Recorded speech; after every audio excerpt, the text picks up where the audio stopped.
we have ourselves an opportunity. Where are my tridents? Where are my tridents? Let's see, I need the one with channeling. Yeah, that one. Might as well bring both of them so I can fly with it. Or I'll use a rocket. Let's go somewhere we can make a bit of a mess. Over here will do. I think mob should start spawning soon. Nope. Make sure this works. Yeah, there we go. So in thunderstorms, if you use a channeling trident, you can electrify bad guys. And this can create a charged creeper. Downside is, there's a ton of other mobs you gotta deal with.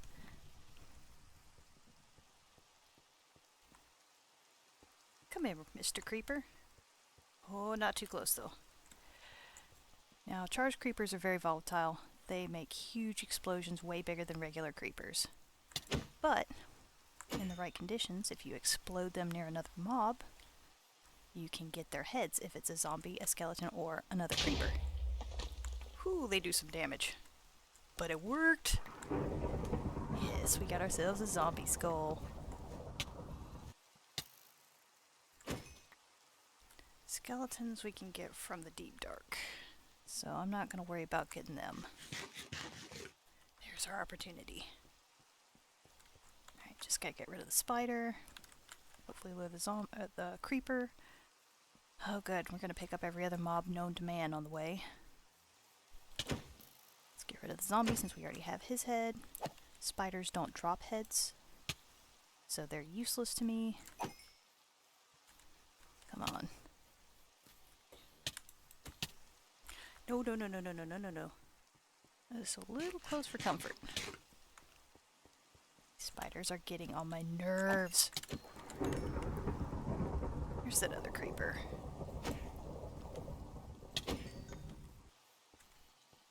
Alright, just gotta be careful here. No! Dang it! Well, got a creeper head, but it's not the one I wanted. There's our charged creeper friend. Let's see if we can get him to explodificate a regular creeper. That's it. Come here.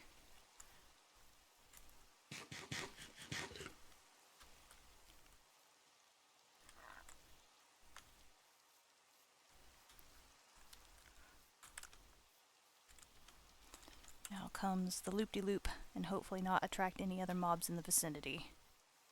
Easier said than done.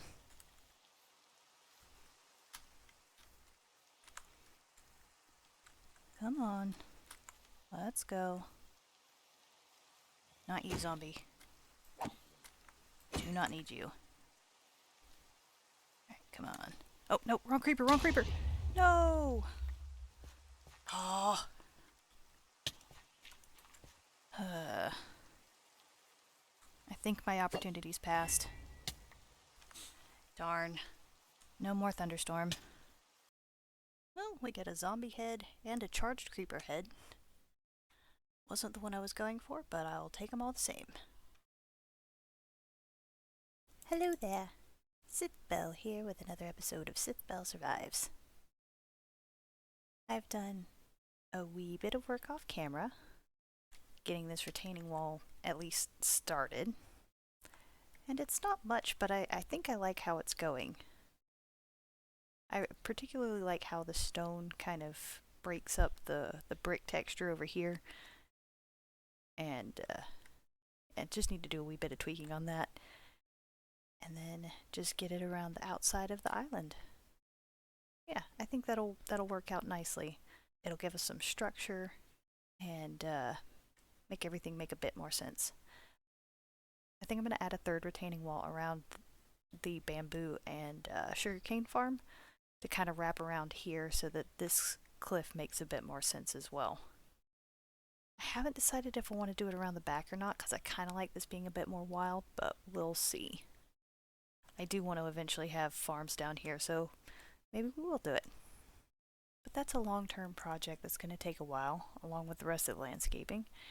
And I'd like to start something new to kind of bounce between the two so that way I don't lose motivation and burn out. Problem is, I don't know what I want to work on next. So to help me with that, I have created the Decision Maker 9000. It is the pinnacle of Redstone technology. It is a dropper with a button on it. And I have written a few different items in here. And this will dispense one of them randomly, and whichever one it dispenses, we will work on.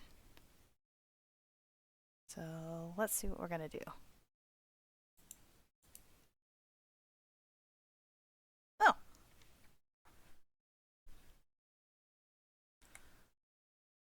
We're going to start on our mega base. So you may or may not know, but this island... Actually...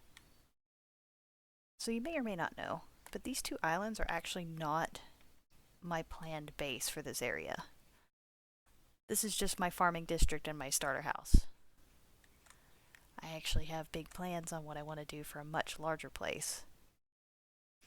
And well, it might be large, but it's actually more of a little town. A quiet village where every day's like the one before. That's right. I have the Sith represented in the Nether, and now it's time to add the bell. Just gonna plop this right here to remind us of our current project. And the Decision Maker 9000 will help us when we need to come back, because this is not going to get done all in one go, and I'm going to need another project to work on in the interim. So if we're going to recreate Beauty and the Beast, then we're going to need a few different biomes close together. We're going to need some mountainy terrain for the castle area. We're going to need some woods for the angry mob to march through, and for Maurice and Philippe to get lost in. And then we need a plains biome to actually build the village ourselves. So this is actually a decent candidate on the map over here. So let's go check it out and see how it looks. So I've been doing a bit of research, and I've got a better idea of the geography I'm looking for. And while this area could work, we have some hills that are kind of going up into a mountain. What I really like is this deep chasm here. Beast Castle is actually on kind of an island of its own in front of some mountains. Gotta get rid of all the cherry blossoms for sure. One thing I'm trying to avoid is being able to see the ocean. I don't know if that's going to be possible in my world because I have such an ocean-heavy world. This area is definitely a candidate. I could see this working, but I know I have issues with scale, and I don't know how good I'm going to be at scaling it. And hey, I'm an explorer, so this gives me an excuse to go looking further afield, see if we can find a good spot. Well, let's keep searching around. This area is promising. I like this idea for the fields behind Belle's house.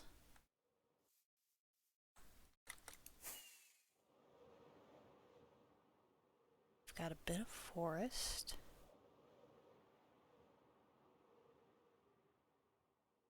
Got a bit of a chasm.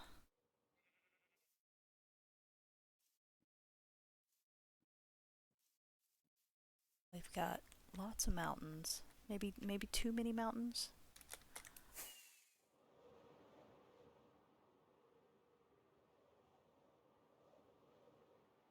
Oh, well, we've already got a quiet village.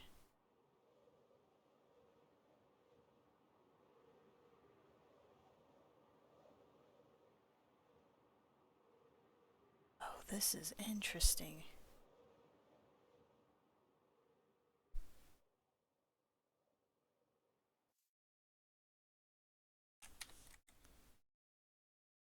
I like the idea of having a snowy biome nearby because snow actually does play a factor. And so does a frozen river.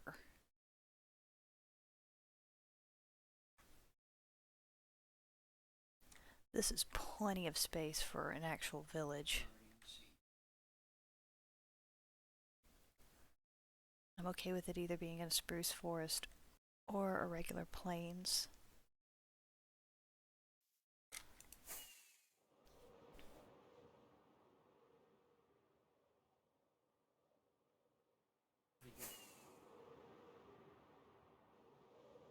That could be the bridge.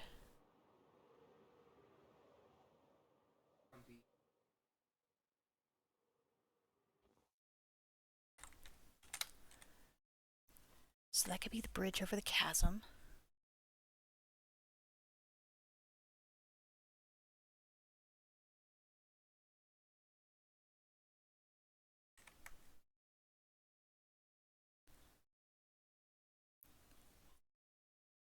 Yeah. We could have the village over here, nestled in the mountains, which this is based off of kind of the foothills of the Alps anyway, so having it nestled in the mountains and hills is not a bad thing. We could put Belle's house a little bit further back, because I don't think they actually show in the movie what direction the Beast Castle is in comparison to the village. We just know Maurice gets lost. This is interesting. Yeah, I'm going to take some screenshots. I'm going to keep wandering around a little bit, see if there's anything that's better, but I think this is currently my prime candidate. Okay, this isn't for the mega base or anything, but this is just cool. It's a beautiful canyon between two mountain ranges.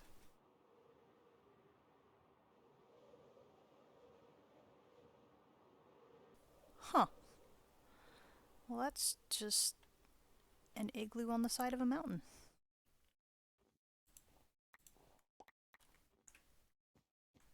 Guess is there's not gonna be... There would have been. Usually there's supposed to be a hidden room under here, but clearly that did not generate with this one. Still, free redstone component, I'll take it. And free crafting bench, I'll take it. Now this area is also a bit interesting. There's no snow, which I've been thinking about it over the last couple of days, and I don't know if I want to deal with snow. It adds an entire new layer of complication that I'm just not sure I want to deal with.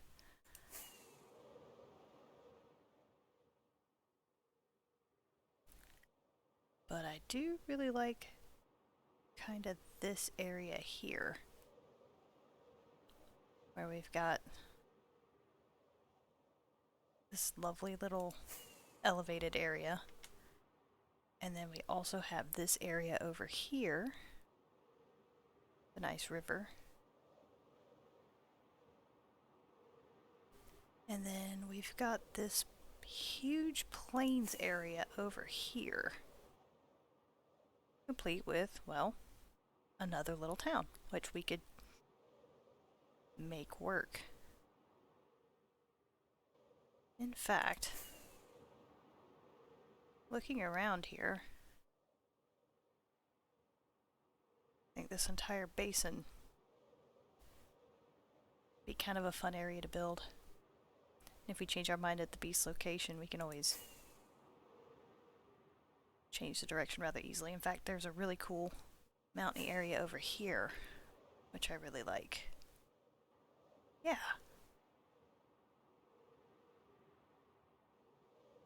And I think this would actually work better, because I think I want the road going to Beast going that way.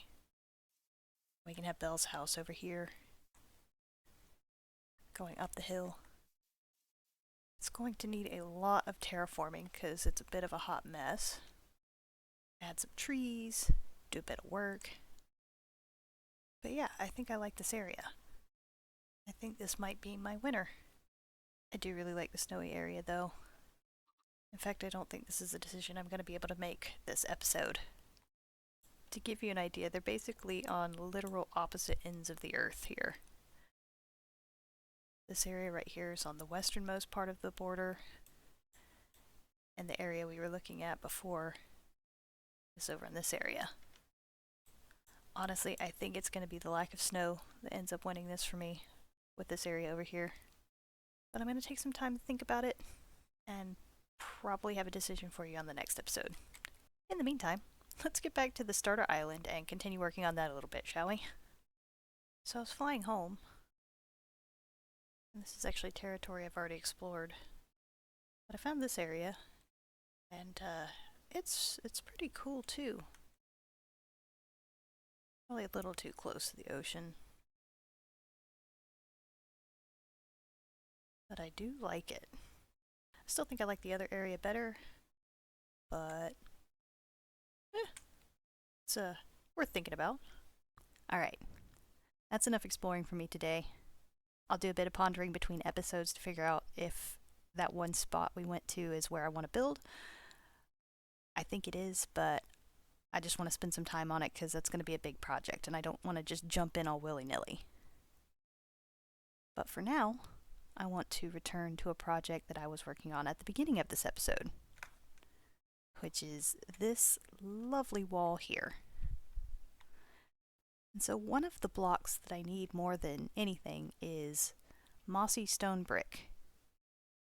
And it's not a difficult block to get, we just need some moss and some stone brick and mix it together. Problem is, this has been my moss farm so far. Oh, hi zombie. Let's dispatch of you real quick. There we go. As I was saying, the problem is my farm so far has been just digging this hole in the ground with bone meal and just collecting what I get, which isn't bad, but it's not the most efficient thing in the world. And since this is Minecraft, there's a farm that will automate the collection of this for me. And I just watched a tutorial and learned how to make it. So let's get that put in the world, shall we? I'm thinking it'll fit in nicely, kind of across the street from our iron farm. We only need a 19 by 25 space for the inside.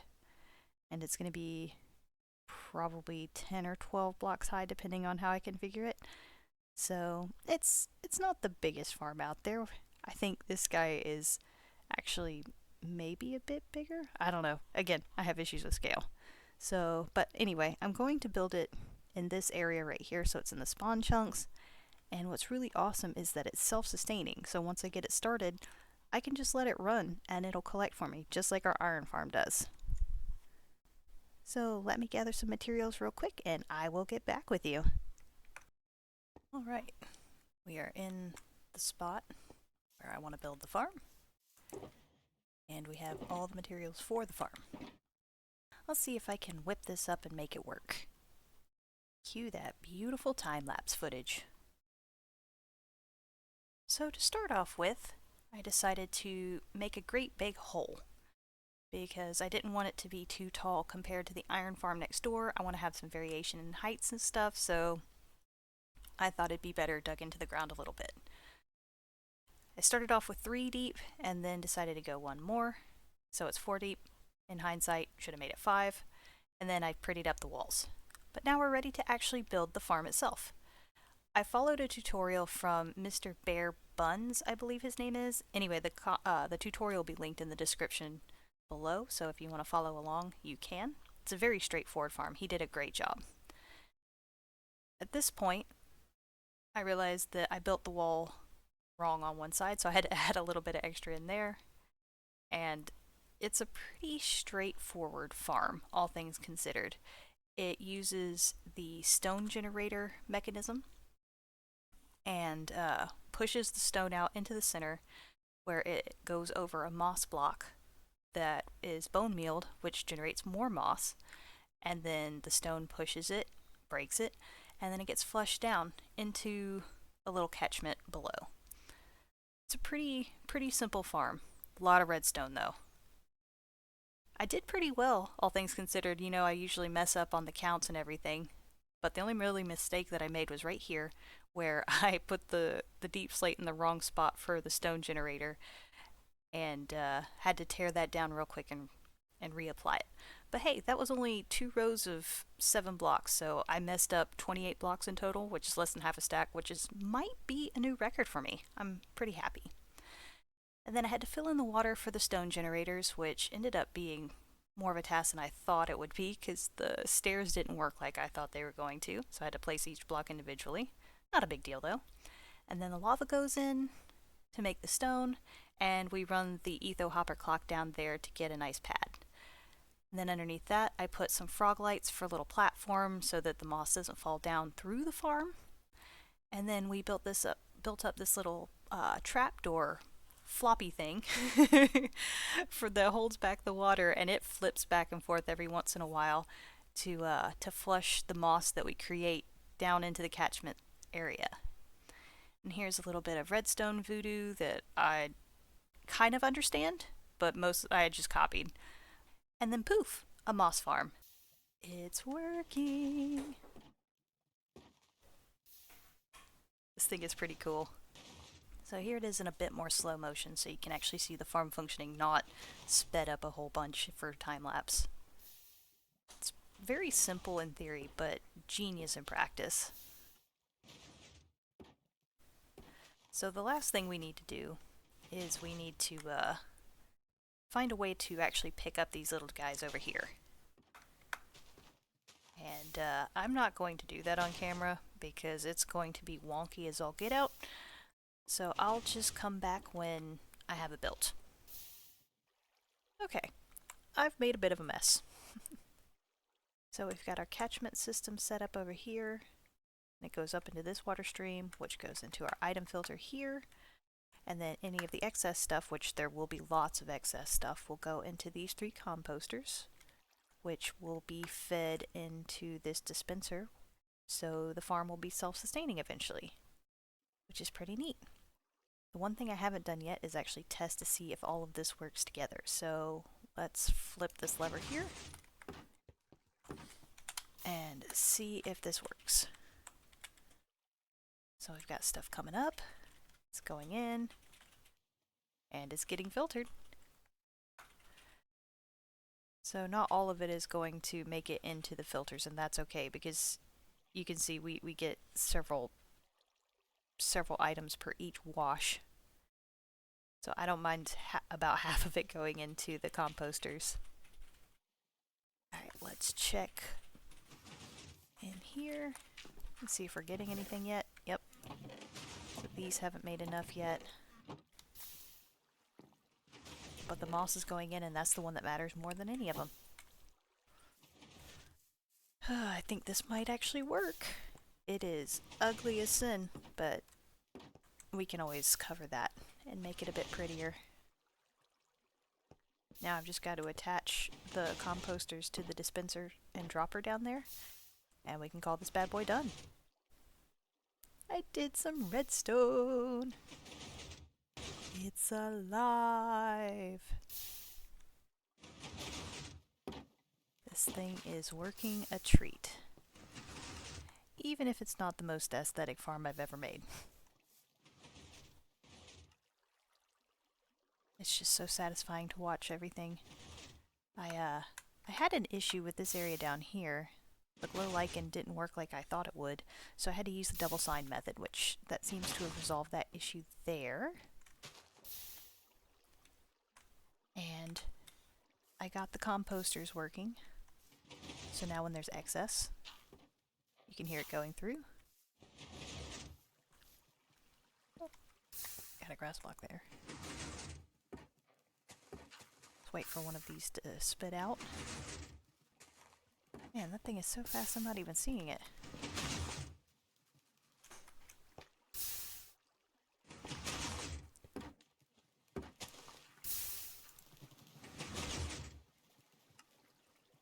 So every once in a while, yep, you see that just went up, and that just went up.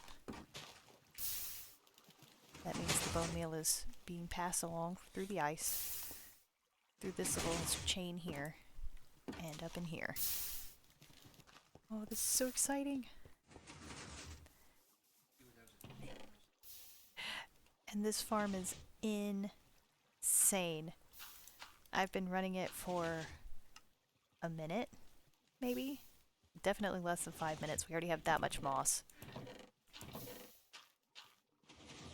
And so we've already got so much stuff. This thing is going to be great for all of our moss needs, all our mossy cobblestone needs, mossy stone brick, and then when we run out of stuff, we can actually convert this into a full-on bone meal farm for when we need more industrial scale, which will be coming before too long. And I think that's where we're going to leave it today. We got some good redstoning done. We have a lovely new farm. We might have a new spot for our mega base. And to be quite frank, I want to get back to Vault Hunters. I'm still very, very much addicted. So over the holidays, you might see more Vault Hunters episodes than Sithbelle Survives, just until I get it all out of my system. You've been warned. So anyway, if you made it this far in the video, thank you so much for watching, and I'll catch you in the next one. Goodbye! Ooh, this thing is a laggy boy.